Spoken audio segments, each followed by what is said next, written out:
नमस्कार दोस्तों, मैं हूं आपके साथ मनीषा डिंडोरिया। स्वागत है आप सभी का नेक्स्ट 9 न्यूज पर। हिंदी सिनेमा जगत की आइकॉनिक एक्ट्रेस रेखा हमेशा ही सुर्खियों में बनी रहती हैं। रेखा और अमिताभ बच्चन की प्रेम कहानी भी जग जाहिर है।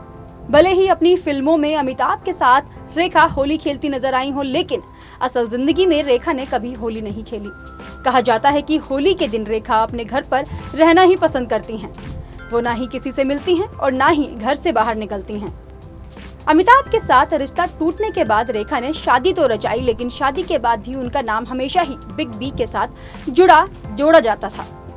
अमिताभ के साथ रिश्ता टूटने के बाद रेखा ने शादी तो रचाई, लेकिन शादी के बाद भी उनका नाम हमेशा ही बिग बी के साथ जोड़ा जाता रहा। बॉलीवुड में रेखा ने कई सुपरहिट फिल्मों में काम किया है और उन फिल्मों में कई सारे होली के गीत भी हैं, जिन पर रेखा झूमती, नाचती और होली के रंगों में रंगी नजर आई हैं। लेकिन अगर हम बात करें उनकी निजी जिंदगी की, तो पति की मौत के बाद आज तक किसी ने रेखा को होली मनाते नहीं देखा।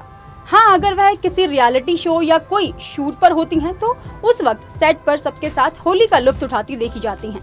लेकिन अपने घर में रेखा को कभी होली मनाते या रंग लगाते हुए नहीं देखा गया। फिल्मों में रेखा ने कई रंग बिखेरे हैं, लेकिन अपनी असल जिंदगी में वह रंगों से दूर ही रहती हैं। रेखा की जिंदगी से जुड़ा एक किस्सा ये भी है कि एक बार जया बच्चन ने रेखा को अपने घर डिनर के लिए इनवाइट किया था। जया बच्चन के इनवाइट पर रेखा काफी शॉक थी और ये सोच रही थी कि कहीं जया उन्हें अपने घर बुलाकर बेइज्जती तो नहीं करने वाली, क्योंकि उस समय रेखा और अमिताभ की प्रेम कहानी के चर्चे चरम पर थे। बस इसी सोच के साथ रेखा जया के घर डिनर के लिए पहुँच गयी। जया बच्चन ने रेखा का स्वागत किया, दोनों ने साथ खाना खाया, ढेर सारी बातें की और इस दौरान अमिताभ बच्चन का जिक्र कहीं से कहीं तक नहीं था। वहीं जब रेखा वहां से निकल रही होती हैं, तब जया उन्हें बाहर तक छोड़ने जाती हैं। उसी समय दरवाजे पर पहुंचते ही जया बच्चन ने रेखा से कहा कि वह अमित को नहीं छोड़ेंगी। ये बात रेखा के दिल में घर कर गई।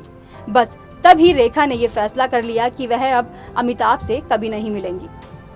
तो ऐसे ही और भी ढेरों खबरों के लिए हमारे साथ बने रहिए और देखते रहिए नेक्स्ट 9 न्यूज।